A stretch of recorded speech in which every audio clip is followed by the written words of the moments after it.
I forgot about you.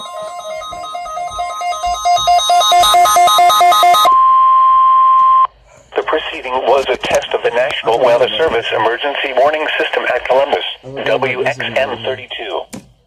This test is conducted at approximately 11:30 each Wednesday morning, weather permitting. If this had been an actual emergency weather situation, the warning alarm would have been followed by an actual watch or warning. Reception of this broadcast and the warning alarm will vary at any given location. This variability, normally more noticeable at greater distances from the transmitter, will occur even if you are using a quality receiver in perfect working order. To provide the most consistent warning service possible, the warning alarm will normally be activated for warnings in selected watches within a 40-mile radius of Columbus.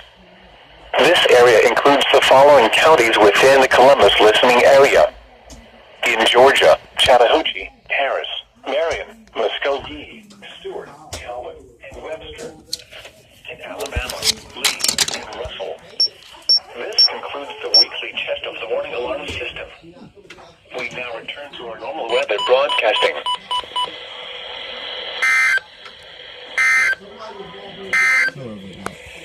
Here is